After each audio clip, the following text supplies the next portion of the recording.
Welcome to Kenton Teaches. Enjoy the video. You begin by collecting a clean source and moving fast. Pick the highest quality audio or export your video's audio track. Once done, normalize volume and remove long silences so the model focuses on speech.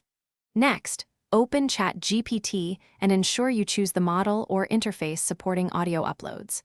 Upload the file and label the language and speaker count. This speeds processing and improves accuracy. Make sure you have a backup copy of the original file before proceeding to transcription. Now focus on the middle work. Tell the system what it's listening for.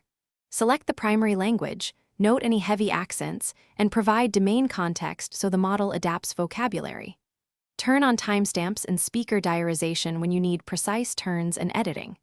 If the file is long, set chunk sizes or upload in segments to avoid timeouts. Use a noise profile or filtering to reduce background hum. Monitor progress and preview early segments to catch recurring errors quickly. Finish by cleaning and exporting. Read through the transcript to fix names, punctuation, and speaker tags. Those edits improve usability immediately. Export the result as SRT for captions, TXT for raw text, or docx for collaborative editing, and save timestamps if you need sync. If accuracy is poor, rerun problematic segments after boosting audio quality or isolate speakers with noise reduction. And if the model still struggles, perform a quick manual pass. Correcting high-impact lines delivers a professional final file. Thanks for watching. Please subscribe if this video was helpful.